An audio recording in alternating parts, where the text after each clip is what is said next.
Oras natin, 9 minuto makalipas ang 2:00 ng hapon. Jamie Quinto po, hanggang 2:55 tayo ng hapon magkakasama sa One Trabaho. Ayan, at mai-inspire tayo maya-maya. Sabay-sabay tayong makinig sa kwento ng isang guro. Siya po ay hindi lamang na-awardan, yung kanyang pinagdaanan, no, bilang isang teacher bago niya nakamit or narating kung ano man yung mayroon siya ngayon. Hindi ho biro yung kanyang mga pinagdaanan, no? Merong time na nabully siya, merong laki sa hirap talaga, hindi ba? And then may time na nag-working student pa nga siya. At mas mabuti na siya yung pagkwentuhin natin. Ano ba yung mga kanyang mga pinagdaanan sa buhay, 'di ba? At sa pagkakataon pong ito, makakapanayan po natin ang Master Teacher 2 and Teacher in Charge ng Macalong Elementary School sa Nueva Vizcaya. Ay awardee ng itong Metrobank Foundation. Ano yung kanyang award na nakuha? Ito, yung The Golden Medallion by the President. Ayan. Okay. So nasa kabilang line na natin ang ating teacher, si Noel Sadinas. Ayan, si Master Teacher 2. Hi sir, magandang hapon po sa inyo. Happy New Year. Happy New Year po, Miss Jamie. Magandang hapon po sa lahat ng nanonood ng Radyo Pilipinas at ng One Trabaho program po. Magandang hapon po sa inyo. So baka po pwedeng makibalita lang kami, bigyan niyo po kami ng highlights, no? Paano po kayong napasama dito sa awardee na ito? Miss Jamie, ang Metrobank Foundation Outstanding Filipinos ay kumikilala ng 10 mga Pilipino na nagtataglay ng battle cry ng Metrobank Foundation na beyond excellence sa serbisyo. So 3 mga pulis, 3 mga sundalo at 4 na teachers mula elementary hanggang tertiary ang pinaparangalan taon-taon, at ito na yung 40th year of giving the award to the 10 outstanding Filipinos. Maliban doon sa Flame Trophy na ina-award ng foundation at ng 1,000,000, kasama rin yung Golden Medallion na ibinibigay naman po ng Office of the President of the Philippines. Oo. Yun po, Miss Jamie. I see. Ang tagal na rin pala, no? Kasi if I'm not mistaken, ano pa ako niyan nung araw DepEd reporter pa ako nung araw nung nag-start itong Metrobank Foundation na ito And until now talagang malaki na, madami na palang na awardan. So siguro unahin po muna natin yung naging buhay mo, no? Before ka na maging teacher, no? Ano ba yung mga masasabi natin ang mga pinagdaanan mo nung ikaw ay bata pa? Kasi balita ko na bully ka raw. Ayan. So baka po pwedeng kwentuhan Yes po, Miss Jamie. baka pwedeng kwentuhan mo kami, sir, ano yung mga karanasan. Ayan. Lumaki talaga ako sa malaking pamilya at mahirap na pamilya. Ang aking mga magulang ay mga tenant farmers dito sa Bulubundukin ng Nueva Vizcaya, Cebu, Nueva Vizcaya. 11 po kaming magkakapatid at ako naman po yung 11? pang-8 sa 11 na magkakapatid. Talaga? And then, nung 11 po, Miss Jamie. Grabe. Masipag po kasi yung mga parents ko na gumawa ng bata noon kasi walang kuryente siguro Oo. dito sa amin noon. Oo. Joke lang po. Nahiya pa, hindi pa kayo ginawang 12 para sakto na Anyway, masaya naman pagka marami, di ba? Oh. Opo. And then, nung elementary po ako, Miss Jamie, ako ay isang nerd ko at yung tinatawag na pupils at risk of dropping out kasi nga palagi kaming pinasasama ng aming mga magulang sa bukid para magtrabaho, para may makain. Kung hindi ka kasi magtrabaho noong araw, walang kakanin na ilalapag sa lamesa.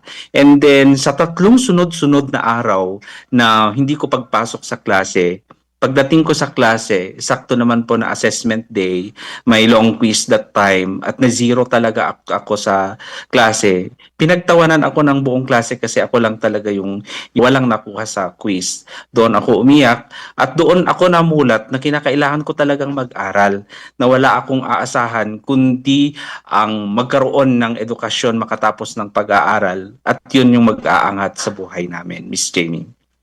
Oo, at least naging ano 'no, positive yung iyong, pananaw sa buhay, 'di ba?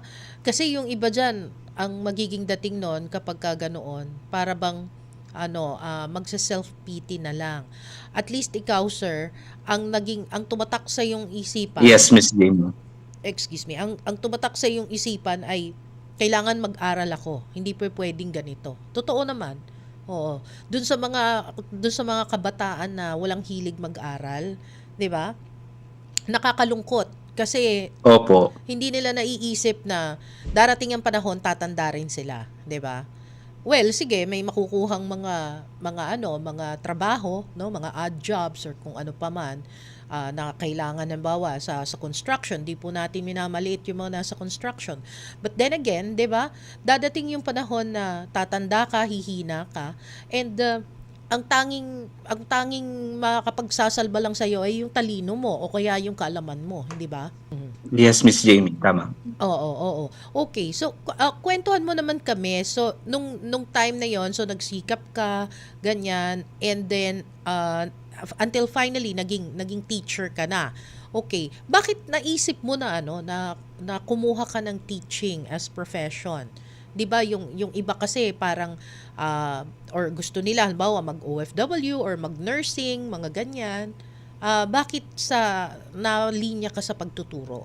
Pagkatapos kong mag-graduate ng elementary, Mm. hindi pa sana ako mag-aaral nga sa dinami-dami ng mga magkakapatid. Mm. Pero may naawang distant relative namin, a Okay. family of teachers. Sila yung nagpaaral sa akin ng high school at college. Oh. Family Inaldo and family Capilas. Mm. Sila yung nagpaaral sa akin. And then, nung college ako, dahil nakikita ko yung ginagawa nila as teachers, parang naengganyo ako na maganda pala yung pagiging teacher. Mm. Kasi ikaw yung magbibigay ng inspirasyon sa mga bata para maging maayos yung kanilang buhay at para magkaroon sila ng magandang asal dito sa ating lipunan. So yun, Miss Jamie. Oo, hindi ka ba natakot, 'di ba? Kasi yung ibang mga magulang na talaga naman na I don't know ha, sabi ko nga kanina sa program, yung intro natin eh. Ako naniniwala ako na ano eh, na ang mga teacher ay parang ikalawang magulang 'yan ng mga bata eh. So kailangan talaga nila na madisiplina maging sa mga sa mga paaralan, no? Hindi ka ba natatakot na 'di ba yung ngayon konting ano lang ano ka, ipapabarangay o kaya naman ipapatulpo, yung mga gano'n. Hindi naman, Miss Jamie, kasi once kasi na kapag tinanggap mo yung pagiging guro, Mm. kasabay nun yung dedikasyon, yung passion mo, yung compassion mo para sa mga bata. At kung tama naman yung ginagawa mo at nakaangkla doon sa mga legal basis ng Department of Education, wala ka namang katatakutan na magiging problema. Basta ang importante, ginagawa mo yung trabaho mo ng buong puso, natutulungan mo yung mga bata. Yun ang importante, Miss Jamie. So, walang Tama. dapat katakutan sa pagiging teacher. Oo, oo. Nakatulong ba sa'yo yung, sabi nga eh, laki ka sa hirap, nakatulong ba ito sa'yo para ika nga eh, mag-aspire ka ng kung ano man yung meron ka ngayon? Of course, Miss Jamie, kasi yung mga pinagdaanan ko nung bata ako hanggang sa ako ay naging teacher na hanggang sa ngayon, ito yung humuhubog lalo sa akin para magbigay ng tunay na serbisyo para sa mga mag-aaral. Ngayon, hindi lang mga mag-aaral yung aking nakakasama, maging mga aking mga co-teachers at maging yung aking relasyon dito sa aming komunidad, na iniisip natin na yung pagtuturo hindi lamang nako-confine sa loob ng four-cornered classroom, kundi yung linkaging mo rin sa community, kasi sila yung katulong natin, yung may stakeholders natin, ang katulong natin para sa nation building. Oo, nabanggit mo yun nga yung mga challenges, no? Um, sabi mo naging inspirasyon ito sa kung ano ka man mayroon ngayon. Pero ang tanong doon, paano mo siya nalagpasan? Yung mga anong i-share mo sa ating mga may kahalintulad mo na kwento, no, na kumbaga parang alapang trabaho, or sabihin na natin na may trabaho, naguguluhan sa buhay, or paano mo na ano yon, na overcome yung iyong mga kinakaharap na na challenges. Miss Jamie, yung nasa akin siguro is Oo. yung values ko, yun yung aking armor sa laban ng buhay, sa laban ng trabaho. Perseverance, number one po yan. Okay. Kasi once kasi na nagpe-persevere ka sa isang bagay na ginusto mo naman, minamahal mo yung trabaho mo, naipapakita mo at nagagawa mo ng maayos ang iyong profession, Miss Jamie. Oo. So, on my part naman, sa mga pinagdaanan ko sa buhay, yun naman yung aking sineshare na springboard or yung story sa mga mag-aaral ko para lalo silang ma-inspire din na mag-aral at sana marami sa kanila ang magiging teacher din sa hinaharap. At you know, Miss Jamie, Mm. I have this experience last 2024 when I Oo. graduated in my master's degree. At may nakasabay ako na nag-graduate din sa bachelor degree. Tinap niya ako sa aking balikat. Ang sabi niya, Sir, sabi niya, salamat po dahil sa inyo, isa na rin po akong teacher ngayon. So ang sarap nung feeling ng mga Oo. ganong pagkakataon na Oo. from that last section, dati na hinawakan ko na bata nung nasa grade 5 siya. Ngayon kasama ko na siya sa field bilang teacher, Miss Jamie. Ay, ang galing naman. And nakaka-proud yung gano'n, ano. Ayan, kaway-kaway sa mga teacher ko. Oo, nakakatuwa din eh. Kasi pag halimbawa i-approach ka din ng mga teacher na na gano'n, yung mararamdaman mo na natutuwa sila eh. No? Genuinely, na kumbaga parang totoong-totoo na natutuwa sila sa kung ano man yung na-achieve. De lalo na yan, di ba, na kasama mo siya sa field. Ayan. So, Yes po, Miss itong Jamie. sabi nga natin eh, hindi madali na isang maging guro, no? Ano yung mga share mo sa ganitong klase ng trabaho? And I would say that this is not just a work, no? Ang pagiging teacher po ay isang very noble profession. At hindi lang yon, no? I think this is a calling. Para kayong mga madre, hindi ba? Tsaka pare, 'di ba? Hindi, 'di ba? Yes po. Oo, kasi Opo. kumbaga parang imaginein mo 'yun, ilang bata yung dadaan sa na natuturuan mo, hindi ba? Oo. So, doon sa mga Yes, Miss na Jamie. nagkakaroon ng interest na maging teacher, pero halimbawa until now hindi pa rin nakakapasa sa let, 'di ba? Kailangan kasi 'yon. So, ano yung pwede mong siya sa Yes, kanila, Miss Jamie. mai-share sa kanila? Yan.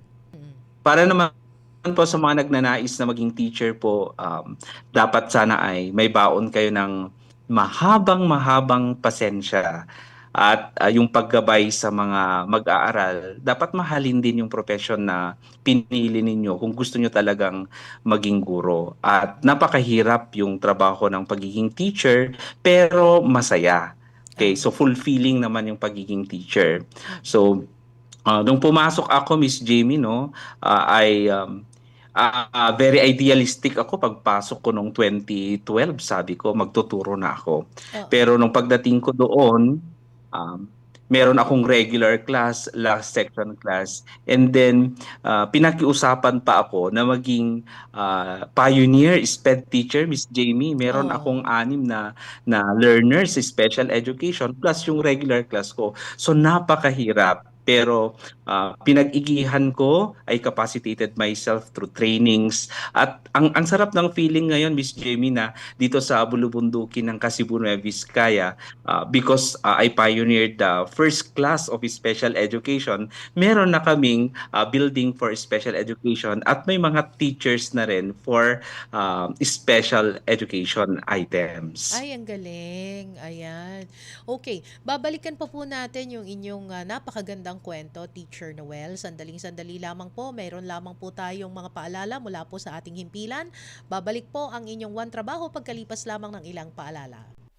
2:34 ang ating oras. Nasa ikalawang bahagi na po tayo ng ating programa. Ito pa rin po ang One Trabaho. Kasama pa rin po natin si Teacher Noel Sadinas. Ayan, Teacher Noel. Nandiyan ka pa ba? Ayan, okay. Yes, Miss Jamie. Mm-mm. So, Teacher Noel, itong ating mga pinag-uusapan may kaugnayan pa din dun sa mga challenges mo naman, no? Okay. So, kumbaga sa ngayon ay mayroon kang nagawang difference, 'di ba? Dahil diyan, and most likely kaya ka siguro na-awardan dahil diyan eh. Kumbaga parang nakapagbigay ka ng kumbaga parang kakaiba yung iyong ginawa na kagandahan para sa mga sa inyong community. Ayan. So ito dun sa mga katulad mo na teacher din, pero parang kung minsan parang sabihin na natin na paulit-ulit na lang itong ginagawa ko, o kaya naman sabihin na natin kung minsan na nababurn out sa dami ng mga pinapagawa, hindi ba? May mga ganun eh. Oh, mahal nila yung profession nila pero parang minsan parang hindi na sila nag-grow or ano. Ano yung pwede mong kuwan sa kanila, mai-share na ika nga experience? Dumating ka ba sa ganon? Na parang kumbaga parang ito na naman, ulit na naman tong ginagawa ko. May mga ganong moment ka ba? Paano mo na overcome yun? Paano mo na paglabanan yun? Nagkaroon din naman ako ng feeling na gano'n, na feeling down, na parang kulang ang sweldo noon, Mm-mm-mm. or parang na hindi na ako nag-grow sa aking profession. I push myself na yung ginagawa kong ito, nandito na ako eh. Ito yung trabaho ko. Ito yung para makatulong sa mga bata. Pero Mm-mm. may point din, Miss Jamie, na gusto ko na ring mag-abroad noon. Pero talagang pagsigad ang gumawa ng disenyo ng iyong buhay, ng patutunguhan, hindi mo yun malalabanan. So, I pushed myself, actually, Miss Jamie, nung nakita ko yung isa sa mga memo ng Department of Education about Korea-Philippine Teachers Exchange Program, Asia-Pacific Teacher Exchange Program. Sabi ko, gusto kong itry ito. Hindi man ako mag-abroad ng lubusan, pero babalik ako ito because it's a partnership of the Department of Education and the Ministry of Education South Korea. Yung taga-bundok na ako, nag-try ako, sa dinami-dami ng nag-apply, top 20 ang kinuha, at nagturo kami doon sa South Korea na for 3 months, Miss Jamie. Ay, ang At galing. doon ko nalaman yung about global citizenship education. Kaya pagbalik ko, yung mga napag-aralan ko, yun ang in-apply ko sa classroom ko, yun ang in-apply ko sa community ko, at doon din ako nakilala, Miss Jamie. Oo, talagang you made a difference, no? Sa iyong ginagawa. And I'm sure sa mga nanonood at nakikinig sa atin, sana sir, dumami ka pa. Mag-multiply ka pa, hindi ba? Kasi para yung alam mo yun yung tinatawag nila na na parang ripple effect, 'di ba? Yung parang kumbaga parang 'di ba yung pag sa tubig yung pag ginalaw mong ganun yung sa timba, nagkakaroon siya ng ripple effect. So sana dumami pa yung mga katulad mo na maaring makapagpabago ng pananaw at maging positibo yung ating mga estudyante din, no? Lalo na mabago yung community. So, ano-ano yung mga sa kasalukuyan? May mga iba ka pa bang mga projects na gusto mong gawin sa inyong community para i-sustain yung mga mag-aaral or faculty members? Paano? May iba ka bang mga or advocacy? Yan. Sige po. Pasensya na, Miss Jamie, medyo mahina ang signal po dito sa Sierra Madre. Okay, okay. Siguro ho ay hingi na lang po kami sa inyo ng Yes, inyong Miss mga Jamie. sa kasalukuyan, ano ba yung inyong projects na ginagawa para ika nga matulungan yung inyong mga mag-aaral diyan at maging yung kapwa ninyong mga guro. Ano ho yung inyong advocacy? Yung advocacy ko, Miss Jamie, is yung tinatawag na project application, applying pro-environment practices and local ideas a collective advocacy towards an intimate care for our nature. So yung sentro nito ay more on inclusive education, IP education, at saka yung pagsusulong natin ng sustainable development goals maging dito naman sa kabundukan, Miss Jamie. So yung merong isang dump site dati sa likod ng Kongkong Elementary School. Transform po namin iyon na village, IP Village, Reading Hub, at the same time, demo farm to support yung mga undernourished learners. So yun yung project namin. Tapos nung lumipat ako from other school at saka dito Aha. sa recent na school ko po ngayon, dinala ko po iyon at inadapt. Medyo nagkakaanak-anak na yung dating big project Mm. sa mga schools po. At the same time, nagiging venue na po siya ng benchmarking not only in our district as well as in other provinces and other divisions po. So ano ho yung inyong mga ginagawa na ito may mga nursery. Um, Sige, go. So meron po kaming demo farm to support the undernourished learners. Mm. Recycling naman po, upskilling and recycling. Kasi merong dump site dati dito sa amin, Miss Jamie, yun yung transform namin na naging IP Village, Ah, at the same time Reading Hub. So may ah. portion na risky, yun yung na-transform into functional learning space. Ayun. Ay, very nice. Ayun. Sige. Maganda po, oh. Maganda. Pinapakita nga dito. But anyway, sir, baka meron po kayong mensahe na gusto po ninyong ipaabot sa ating pong mga nanonood at nakikinig po sa atin. Sa lahat po ng nanonood at sa lahat po ng teachers, sa lahat naman po ng mga Pilipino, ang hirap ng mga pinagdadaanan natin ngayon sa kasalukuyan, yung issue ng korupsyon, ng kaliwat ka ng katiwalian.